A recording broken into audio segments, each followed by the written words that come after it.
Well, hello. Welcome to the Creative Writing Life podcast, where we talk with writers from all mediums and genres about themselves, their work, and advice they have for writers. I'm your host, Paul Zeidman, and my guest today is author Antonio Michael Downing. We're going to be talking about his new book, Black Cherokee, which I believe is his debut novel. He is also an experienced writer. But Antonio Michael, welcome to the Creative Writing Life podcast. Hi, Paul. Nice to be here, man. Well, thank you so much. It is great to be here. I'm really looking forward to talking about this book. It was nothing like what I expected, but we're going to get into that in just a couple of minutes. So, Awesome. for those who are familiar with the show, we like to start things off talking about things we may have read or watched lately. If we like them, we didn't like them, or I would never want to see that again, type of thing. I'll go first. I will go first just to give Antonio Michael a little time to collect his thoughts. So, two things on the watching front. My wife had a function last week, so we were unable to go see this on the big screen at our neighborhood theater. So we watched it the following night. Uh, have seen it before. John Carpenter's The Thing, and and Ah, still holds up. Practical effects are fantastic. Just it really, it's such a great movie. I can't even remember the last time I saw it. I remember we tried to watch it with our daughter when she was like 8, and like pretty much within 1 to 2 minutes of the movie starting, she's like, "I don't want to see this." So like, she is not that she's not into that kind of movie. My wife loves this kind of stuff, but it just didn't work out, and that's okay. But watched it, loved it. Just it still holds up, and again, the practical effects really I think help sell it. And the other thing is, I started watching the new season of Stranger Things, which I'm kind of enjoying. It just kind of feels like I feel like I have to watch it just because I'd seen all the other seasons, but I'm also not in a rush to like, oh, I've got to binge this. I've got to go through episodes, 1 through 4 or whatever it is. And it's kind of I don't want to call it a slog, but it kind of feels just like it's kind of going a little slower than I expected. I just feel like they're trying to really stretch things out more than they actually needed to. And I think they have like two more seasons, like one dropping on Christmas and one on New Year's. And so I'm sure probably I'll get through the whole thing by like, February or March. That's how excited I am to get through this. But that is it for me. So Antonio Michael, what about you? Any good or bad stuff on the reading or watching front? yeah, I mean, I recently rewatched Training Day, the Denzel and Hmm. Ethan Hawke movie, and I rewatched it because I saw this podcast where these guys were talking about how much of the script they read the script, and what they realized was all the best moments in that movie, Denzel simply just improvised them. Wow. Yeah, so even at the end, the famous like King Kong's got nothing on me speech, Hmm. completely improvised. And Wow. and so when I heard that, I needed to watch it again just to appreciate it. So I did that. And there's for I read a lot for my podcast on CBC, The Next Chapter, and I just read Canadian legend Margaret Atwood, the author Hmm. of The Handmaid's Tale. Hmm. Handmaid's Tale. She, for the first time, and she's written 50 books or something. She's never written a memoir until now. Wow. And it is funny, like when they asked her, when in the beginning, when she's like, why now? She said, well, people died. So, so that's why she can write it. But it's smart, it's funny, it's filled with stories of famous authors, like Salman Rushdie makes an appearance. Like Hmm. it's like a who's who of Canadian authors and international authors as well. So I don't usually read author memoirs, but I thought it was amazing. So yeah, Well, quick question. So, I mean, I've talked to authors who've written memoirs and also people who help other writers write memoirs. So, memoir is usually like about a specific period in the author's life rather than like a whole yeah, biography. What is yeah. it about Margaret Atwood's book that is like, what's the focus of that book? So I mean, it's more properly described as an autobiography Hmm. because she takes it from the beginning of her life in the woods, in the northern woods of Canada, all the way up to famous author, Handmaid's Tale, etc. Okay. So it's more like an autobiography than a memoir, but I call it a memoir because that's what she calls it. She calls it Book of Lives, and the subtitle is A Memoir of Sorts. So Of sorts. I yeah, think yeah, that of sorts exactly. is doing a lot of heavy lifting in that one. That's what I think. Hmm. Okay, well, that's great stuff.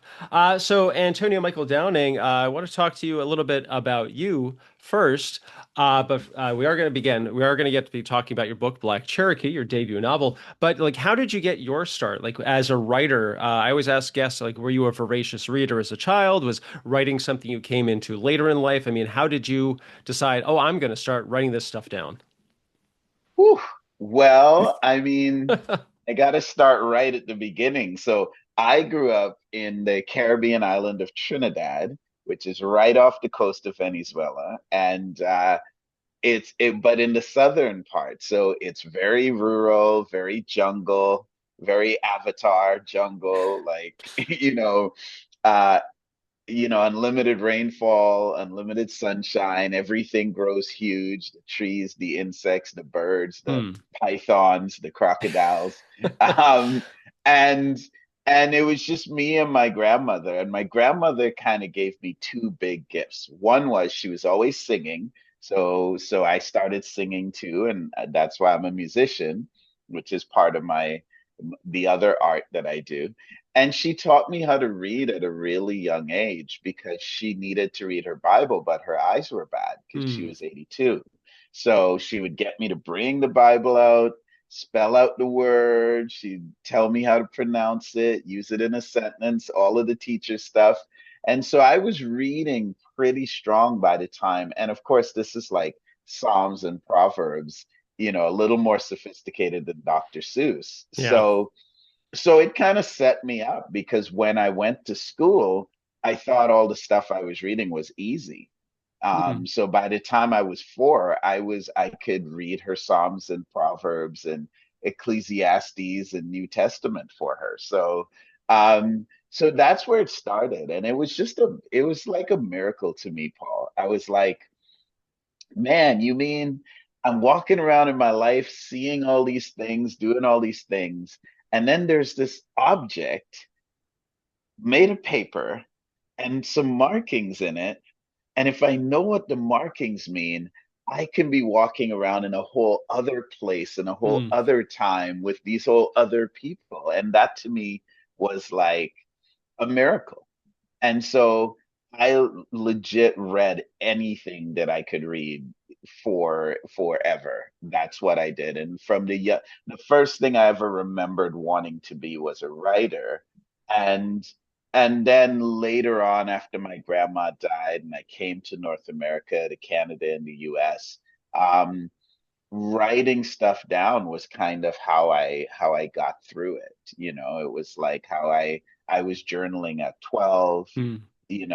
I was reading a lot. When you start with the Old Testament, it's like everything else feels really easy to read. So Sure. I yeah, so I ended up in this state of mind where I would just keep reading things older and older. Like I would read my brother's school books, and then I would Okay. read my aunt's textbooks. Like she was a psychologist, and so there'd be like Jung and Freud and Shakespeare in prose, and I wouldn't understand most of it, to be Yeah. honest, Paul. But that was just my habit. If it was there and it was a book, I wanted to dig into it, and so I always kind of thought, yeah, one day I'll be a writer or something, but playing in bands was a lot more a lot more accessible and Sure. also a lot more, it was a lot more fun and immediate at the time. So I started a career in music, even though I was always writing. But it started with my grandmother. Okay, I have to ask, I mean, especially for someone who read so much, especially growing up, were there any authors that like hit a particular chord for you? Like just like ones that like, oh, started to read something, oh my gosh, I have to read everything else this writer has written. Or was it just like a really wide variety? Or did you have kind of like a core group of like, these are the ones no matter what it is, I have to read it? Well, it's for me, the Old Testament and the Bible was like, that's the only book my grandmother had around. Okay. So as a kid, it would be a lot of that. Now, thankfully, there's a lot to it. It's a big book, but also a lot of literature is kind of found the foundation of literature is the Bible. And so, among other things, but it's pretty in it's a great if you're going to study English literature, that's a great place to start. But then my school books that I would read, I would just read. We had these little red reader books, um, which, every year school you'd get one, and it would have like science, history, fiction, poetry, like everything all in one. And I would just read mine the first week of school, and then I'd read my brother's, who was 3 years older. I'd read his the second week of school, and then that would be it. I would be done. And so basically books in school and books and the Bible at home. That's all I had. But the school books were they were very rich. Like in Hmm. hindsight, it was based on sort of the British education system. So we were doing things like prose Shakespeare at age 7, Wow. or so there were, which it wasn't iambic pentameter, but it was still Shakespeare. And there were prose versions of the Iliad and Odyssey, like specifically written for young kids. And that's what I cut my teeth on. So even though I didn't have quantity, the Hmm. quality was pretty high, I would say, for what I read Oh. up to 11. And then once I came to Canada, then it was wide open. And then I started reading.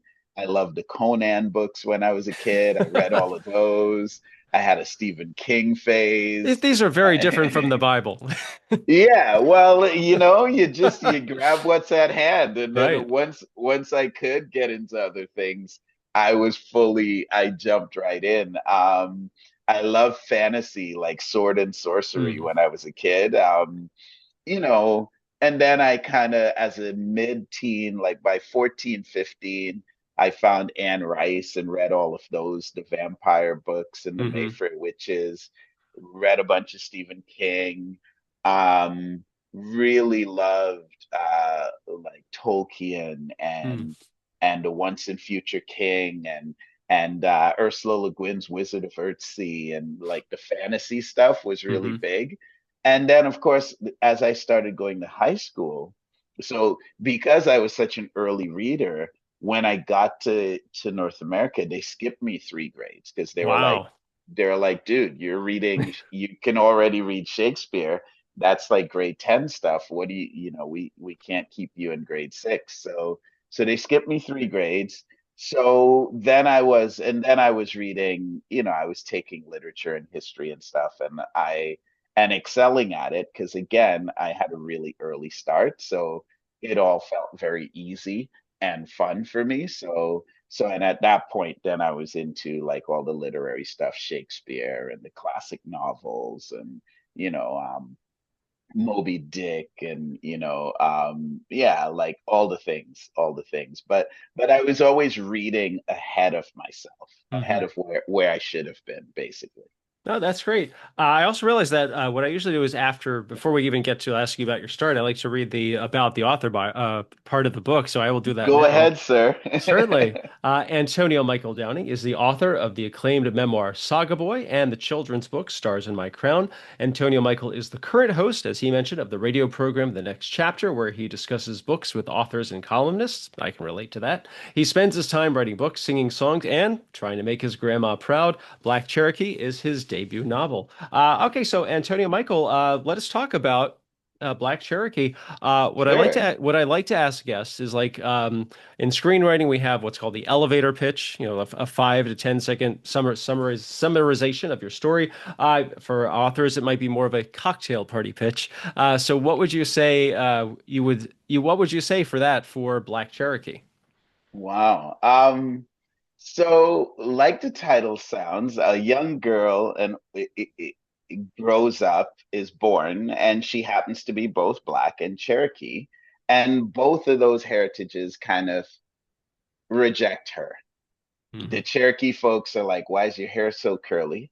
The Black folks are like, "Why are you praying to the river?" And she has to figure out, "Hey, how do I grow up when the things I'm supposed to be don't accept me?" Hmm.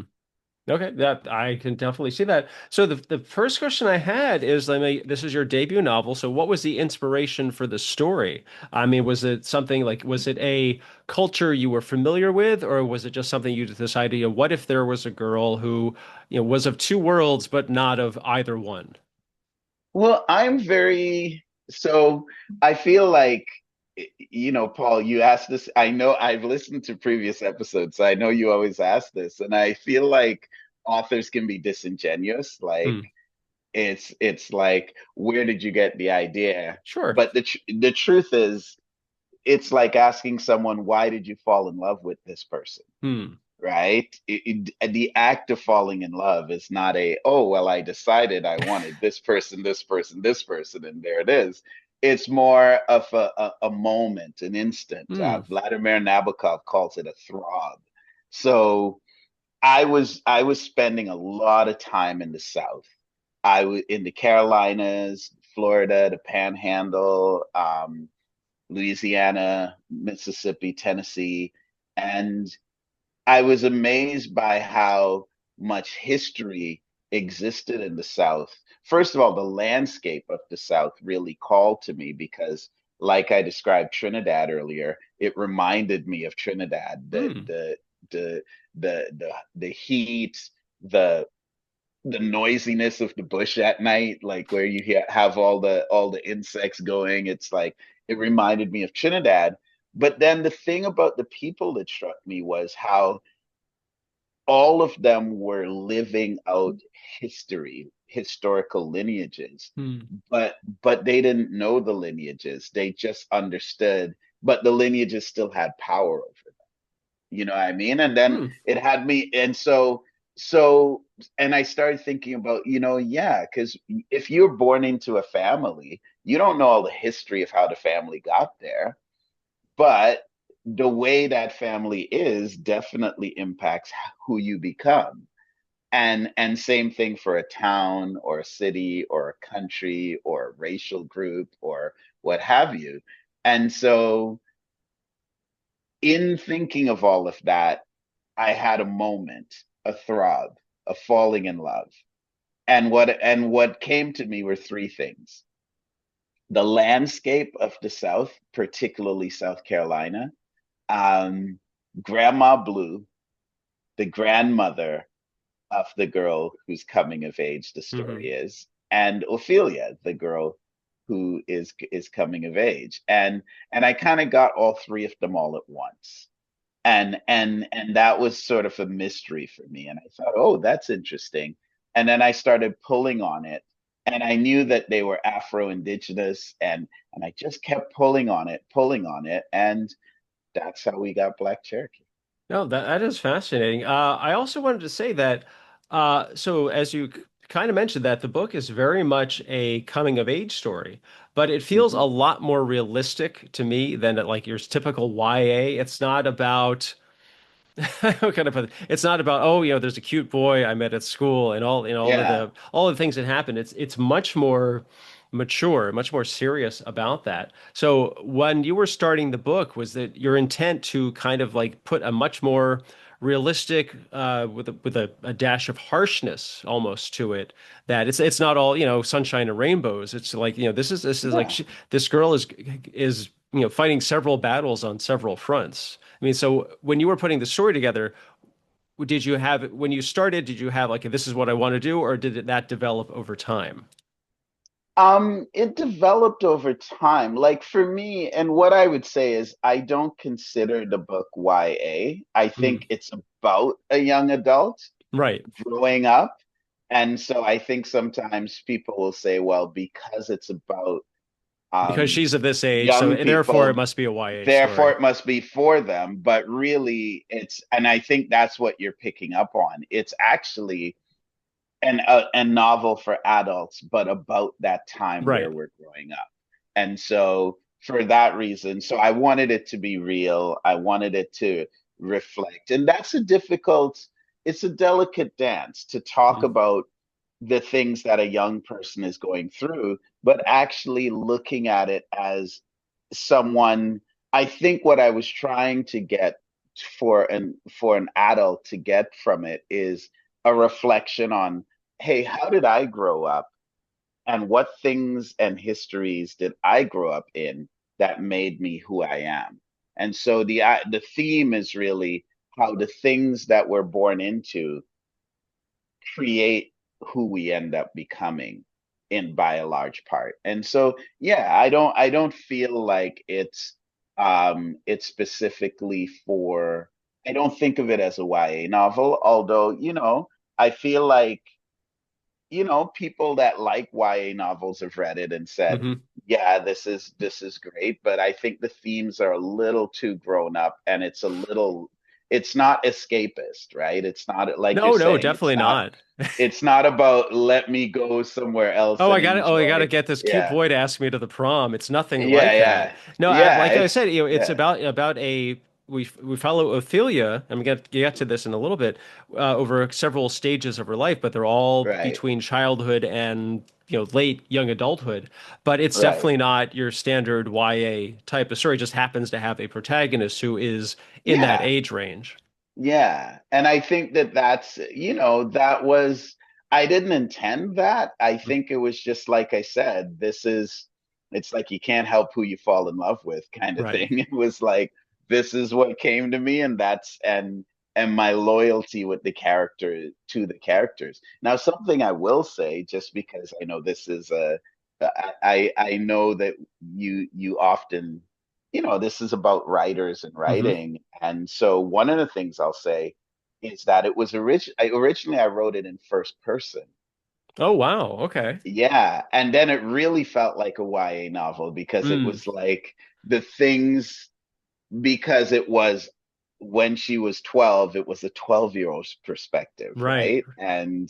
And so by putting it in third person, the whole reason was so that we could reflect in a grown-up way with perspective that maybe a 12 and 18-year-old might not have. Right. So yeah, so a big I part was of, also thinking that you're not a 12-year-old girl. yeah, So it would be yeah, more challenging for you to write, even like writing for 12-year-old Antonio Michael would be a challenge. You're trying to remember what that yeah, was like, but try yeah, to, switch it to writing for a female protagonist. That is actually a question I had for you. Like, we talked about so the story follows the formative years of Ophelia Blue Rivers, great name. So what made you decide to have it be a female protagonist rather than a male? And the inevitable follow-up question, was it challenging to write from a female perspective? And also it raises the question like, did you like ask your female friends like for their experiences in during those years? Did you use like real life experiences like this happened to a friend of mine? And also how they felt, I guess, especially from female readers, like how did they react to it? And I know that's a lot of questions yeah. all at once. Yeah, but yes, questions on a theme. Yeah, I think that's, again, I didn't really plan that. That Hmm. was just what the book that I decided to write presented, how it presented itself. I yeah, I spent a lot of time thinking about, like, the challenge of writing from a perspective that's not yours Mm. is, beyond just being female, but also being American, but Mm. also being Cherokee, but also being from the South, like, all of these are challenges where it's like, like the old adage is write what you know. Hmm. Um, and this flies in the face of that. Because I just find writing what I know to be very boring. Yeah, yeah. I wrote a memoir. That's what I know. It's all Sure. in there, right? But for me, I write to discover. And so I'm taking on these realities that I don't understand because I want to understand them. And the challenge is, how do you get it? How do you nail it? And so, yeah, I mean, first of all, we've all spent a lot of time around women, Mm. whether or not we've been one or not. Um, I definitely, for young Ophelia, I started as a departure point with my niece, who I had happened to spend a lot of time with, as she was growing up. And so that was my departure point. For the grandmother, my grandmother was a departure point for, but they're very different than those models. But Hmm. having a core model is really important because it gives you sort of a fully developed 360-degree sense of, hey, what would a young girl who's 6 be concerned with? Hmm. Well, I'm not going to know that without having some real model of it. But of course, Ophelia is very different than Mackenzie, my niece. Um, but having that base really is what helps you avoid a lot of the pitfalls of it because you really have a real life example into whose perspective you can put yourself, right? So Hmm. I might not care about, how yellow sunflower gets on your nose and it powders your nose and you turns your nose gold, but Mackenzie would. And Mm. so just like knowing her and observing her, because as writers, observing life is our raw material. We're always observing and conversations, people. And so yes, I that's how I tackled knowing the woman. Almost every single person in or character in the novel has a physical model, as in like this is who they look like, Hmm.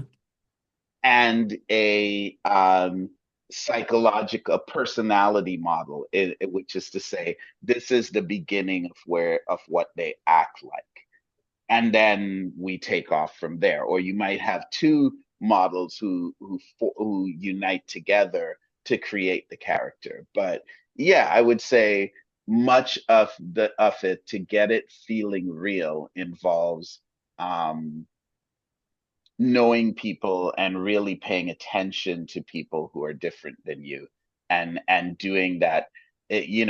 Empathy is this great act of imagination, right? It's the Hmm. original act of imagination. It says, I don't know you, Paul Zeidman, but I'm going to put myself in your shoes and think as you would think. And then of course the better I know you, the better I can reflect that experience, and then that becomes a departure point when I need a character that might fit your description or be Got it. close to it. Yeah. Okay, the So, one thing I wanted to read. So I read that while I was reading the book, this one sentence stood out to me, and it stayed in my head throughout the rest of the book. And it's on page 170, and it's when mm, Ophelia, I guess, is going to like this very prestigious new high school, and it's the last, and mm, she's talking about all the different groups that are in the school, and it's the very last sentence of the paragraph, and it made her wonder where the nerdy, all mixed up black girl gang was. And I just yeah. thought that sums up the whole book for me. For Yeah, me, yeah, yeah. that sums up. Where? Yeah, It just seems like that's like that. That's the book almost condensed into one very significant sentence. And I just thought that was just brilliant writing, and I loved it. I think it summed it up perfectly. And just kudos to you mm, for doing that. I also want to ask you because as I said, like that's when she's going to high school or this other high school. I found it really interesting that you break the story up into like four sections. Her childhood, kind of like the tween years, then like an older teen, and then like the final days of like being a teenager, like right before her early 20s. yeah. What was the reason for breaking it up that way rather than just like a gradual thing? And so you have like, there's part one, which I think she's like, as you said, 6 or 7, then we jump 6 years. And it's almost like, it's like the reader has to catch up, but you also do a lot of filling in the blanks. So it doesn't Hmm. make it as challenging as initially expected. So what was the reasoning just for like these all of a sudden, okay, she's 6, okay, I'm going to jump to she's 12 and then she's 15 and then she's 18. What was the reasoning behind that approach?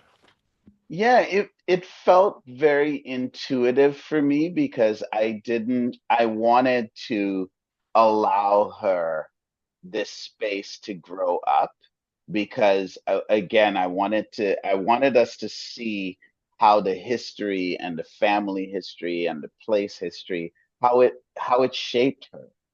And sometimes, as you know, if you catch us in one particular moment, it's hard to see the patterns, Mm. right? And so by seeing her at different times, you can now see the patterns and how they emerge. And it's very unpredictable in a moment. But if you give it time, it reveals that. And so I wanted to treat it almost like snapshots of her in a particular moment. And then let's fast forward and, really let's pick up the thread of those similar things that she's wrestling with. So, how is her getting rejected at the Cherokee school when she's a kid? Now she's going to high school. Okay, so how does her getting rejected at middle school and then high school, how are those three things similar and different? So in order to do that, I snapshotted it rather than give you everything, because Hmm. that wasn't the theme of the book. Because if I had done sort of like, hey, here's an entire timeline of the years between here and there would be a lot in there that didn't have to do with her Hmm. with these particular issues that she's wrestling with. So I just wanted to show you those things and have you sort of trace how she develops over time. Okay. So that's why I split it into those moments. Okay, I was wondering that part. I guess this is just my own theory, is that you focus on these particular um, parts of her life is because significant things happen that are Yeah, not just significant for the story, but for her life as well. That yeah, you, as I said, you jump from like her being 7 to her being 12, and like so, something that might have seemed important when she was 9 or 10 for the whole context of the story, it's not as important. It would have been an interesting yeah, thing to say, but it's not doesn't have as much of an impact on both yeah, her and the story. yeah. And it's true. Each one of those time periods I zoom in on, really significant things happen in her life in those particular times, which, stuff that when she's 45, those are the things she's going to remember. Right. Okay, oh, that makes total sense. And I'll say this is a really I wrote jammed all of this into it, so my writing's really tiny, so bear with me on this.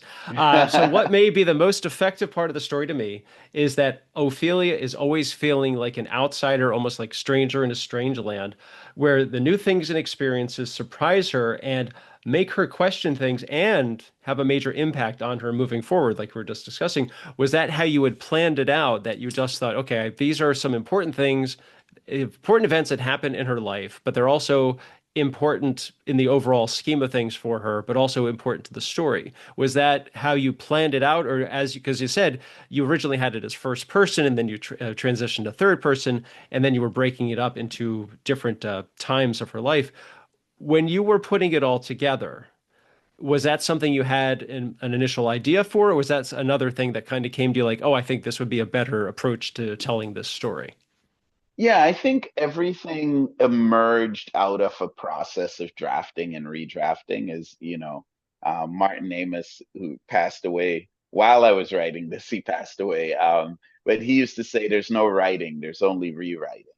And so, I can and relate to that. so, yeah, and so, in the redrafting of it, we found better the story. I mean, ideally for me, I learned something important in writing this book, which was that, Saga Boy, I finished it and I got a lot of accolades from people like Casey Lehman and, these very, very well decorated writers.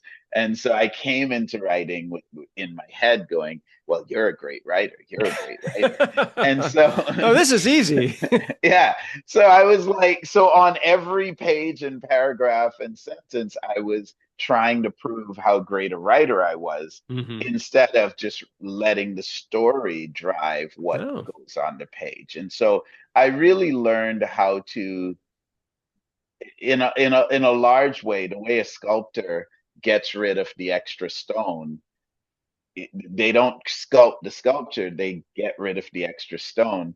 Then hmm. I think about writing more now after going through this as how do I get myself out of the way and Hmm. let the story tell me what it needs to be, because the book has something it wants to be. And our job as writers is to listen and get out of the way. The same way you would do with a plant, right? Hmm. I have an old lady friend of mine who plants a lot, like Grandma Blue. And Miss Donna, I call her. I don't know her very well, but I do bump into her in the cemetery down the way. She's always crossing because she has these two gardens on either side. Oh, okay. So she's always moving plants between. And she gave me three rules for writing Hmm. that this woman has never written in her life. Sure. She gave me three rules for gardening, and I thought those are incredible rules for writing. So here are Miss Donna's three rules. So Okay. number one, plant what brings the bees. Oh, okay. Plant what brings the bees. She says, that's what I plant. I plant the plants that are going to draw bees because the bees is what makes the garden thrive. Um, then number two, and this is the one I was just referring to, she says, plants already know how to grow. Hmm. Listen carefully and get out of the way. Right? Because, we don't go in and pull a plant stem to make it Right. longer. We just create the conditions so that the plant will grow on And its then own. you stand back and see what happens. Right. So that's what I do with writing now. My new approach is I don't go work on my book. I go garden. I go tend the garden. Pull some roots, repot a plant, like till the soil, water the plant, and let it tell you what it wants to be. And the third one, which was an interesting one for me, she talked about black walnut, and she said how black walnut is a plant whose roots have a toxicity. Hmm. And if you plant it in soil and then you pull it up, like, and pull all the roots out of it, the toxicity will remain in the soil for decades, almost Hmm. 30, 40 years before you can plant something else there. And other than black walnut. And so her third rule was what has grown in the soil determines what will grow in the soil. And I thought, oh, interesting. And so yeah, so I think about those rules, and in terms of me, how, the structure and how it emerged, I had the structure pretty early. It just felt intuitively this was the right way to do it. And I never, I considered other ways of doing it, but that never changed. Point of view changed, as I mentioned. um, the characters changed. The ending changed. The outcomes changed. The age she was changed. I had her a little younger. I wrote her a couple drafts a little younger, and then I thought, no, no, no. She needs to have the right level of autonomy Hmm. at each age. And so I wrote her a little older, and yeah, so all of that is a function not of me going, aha, I would like to do this. It's more a function of, hey, what's the heart of this story? What are the heart of these characters I've fallen in love with, this dynamic? So that original dynamic that I had, this frog, the landscape and the grandma and the young girl, that's like a seed. And so, really, what I'm doing is I'm planting the seed and I'm watering it and I'm tending the garden and I'm seeing what grows and I'm making sure that it can keep growing the way it wants to grow. And sometimes it'll grow in ways that I don't really want it to grow. Hmm. Like there are many times where I was just like, like I would like to make this Disney money. Please stop swearing, characters. Sure. But yeah, and I believe in that because I believe that my job is to honor that inspiration and let it be what it is, as opposed to me trying to impose myself on the characters and say, Hmm. well, you're going to be this grandma because, you're going to be like my grandma, or you're going to be Right. like, like I was when I was a kid. And it's like, it all comes out of me at some extent, but really you have to limit that sort of ego driven control of the story, I feel. You have to let it be an organic thing that has a life of its own. Yeah, I can totally relate to that. It's something I've heard from both authors and with screenwriters is that sometimes you have to let the characters determine what's going to happen. Hmm. You can't force them because that's the way you as the writer want it to happen. You have to Yeah. let the story flow and develop organically, or else it feels forced. It feels like you're cheating the reader or the viewer, and that's really something a lot of writers. It takes them a while to get the hang of that because they're like, okay, this is what I need to happen. Okay, well, that's what you need to happen, but is that how the characters would make things happen so that it happens? Yeah. And that can be challenging. Nothing ruins a novel or a story or a screenplay faster than the author's ambitions. I will not argue that one whatsoever. So one of the things we are again talking to Antonio Michael Downing about his book Black Cherokee. I always ask writers, so what advice do you have for other writers who are looking to like, this is your first novel. So, I mean, what were some like key takeaways that you experienced while you were developing? Like you said, like you applied Miss Donna's rules for gardening, and also you took a different approach with the protagonist who is nothing like you. I mean, Hmm. these are not that everybody has to do these things, but No, what are no. some like helpful guidelines that you would suggest that writers really keep in mind when they're writing, if their first novel or their 21st novel? Yeah, I would suggest along the lines of what I've already said. I would suggest first of all, especially if it's your first novel, like write something that you really are obsessed with, that you can't not write. Hmm. And that's what I would say. Also, write something that no one else could write. If you have 10 ideas, write the one that only you can do. Because supply and demand. If they can get it somewhere else, they'll get it somewhere else. So do the thing that only you can do. Because I think those are ultimately the more satisfying things.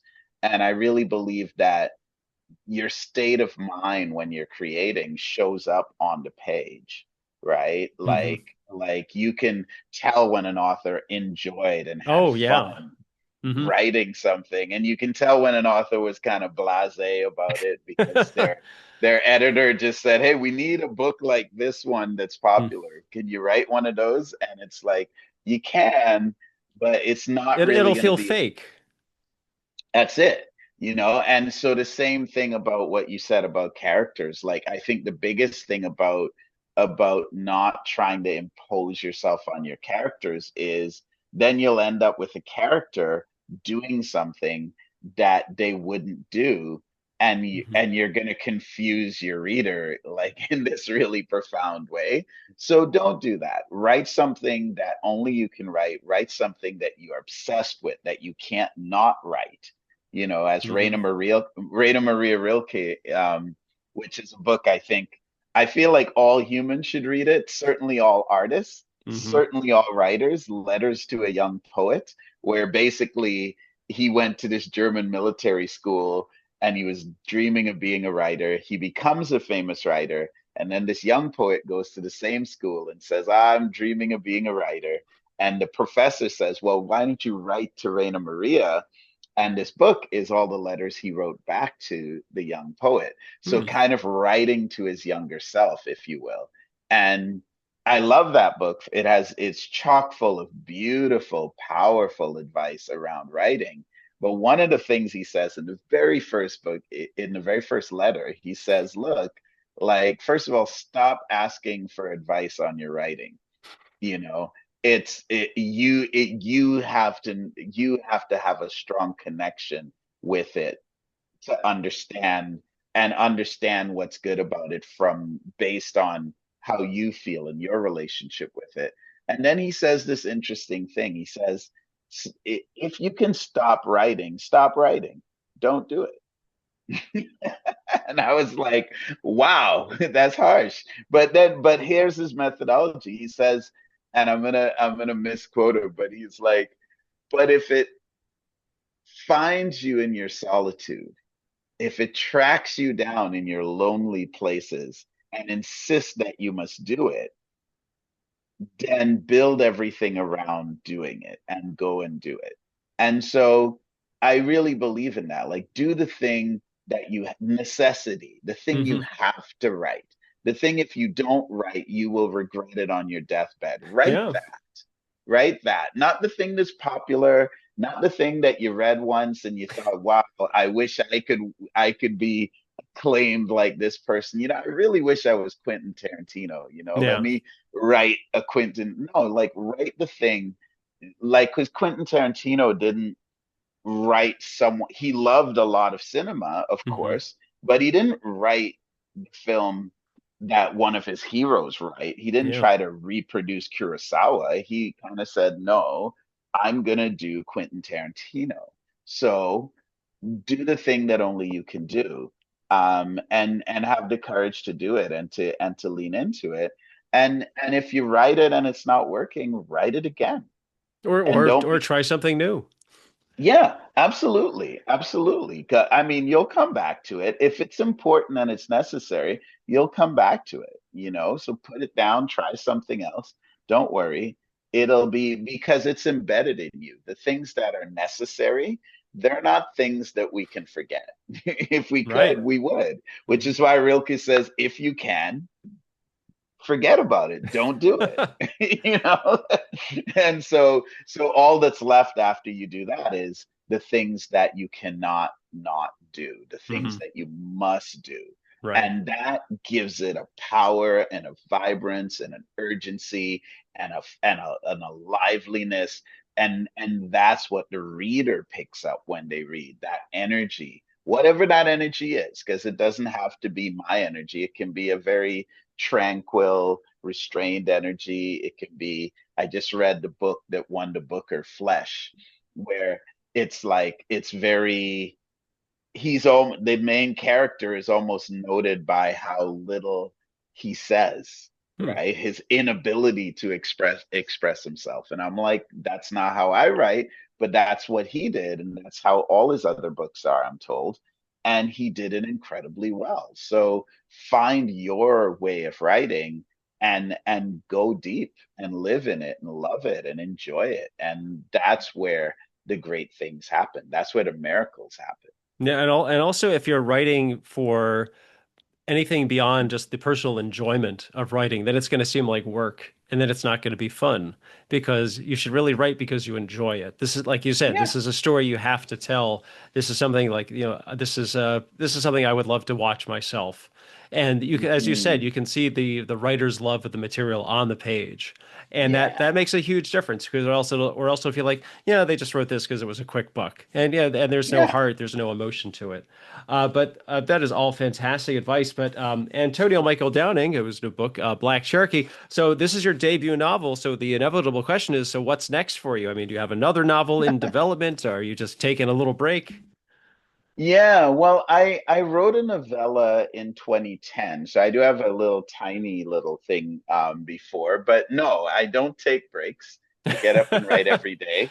This is my next novel, and it's called Ratchet and Rose, and I'm pretty close to a shareable draft, I think. We'll see. I'm going to a farm in Michigan for for the next 3.5 weeks. Next week I'm Wow. going.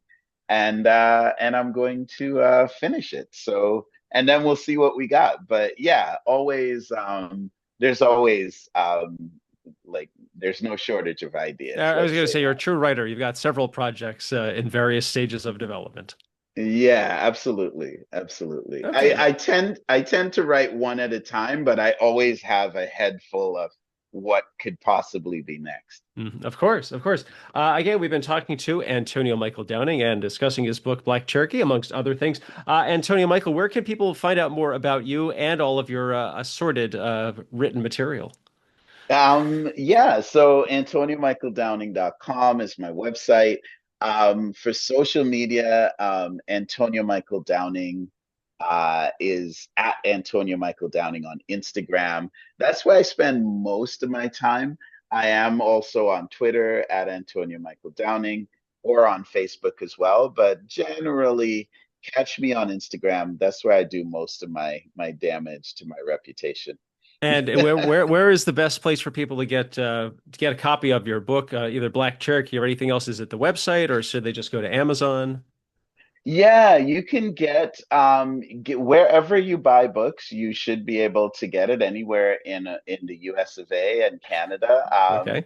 Amazon, you can get it, of course. And the publishers are Simon and Schuster for Black Cherokee or Milkweed Editions for Saga Boy, my memoir. You can get it anywhere. And if you have any trouble, Amazon will definitely not let you down. Okay, fantastic stuff. Antonio Michael Downing, thank you so much for being here today. Paul, it's my pleasure. It's great to meet you, man. Now, glad to meet you too. And viewers and listeners, if you enjoyed today's show, please hit like. Feel free to leave a comment and subscribe. For my social media, you can check out my screenwriting blog. That's maximumz.blog. For Twitter, I'm at maximum_Z. And on Instagram and Blue Sky, it's at Pez Screenwriting. And this show also has its own accounts on Twitter and Instagram. No, I'm sorry, Twitter and Blue Sky. It's at podcast CWL. And I have my three screenwriting and pie books. Go ahead and ask. Those are all available on Amazon. Like I said, that's Antonio Michael. I'm Paul. This has been the Creative Writing Life podcast. Thanks for listening. Stay safe, stay healthy, and most importantly, go write something.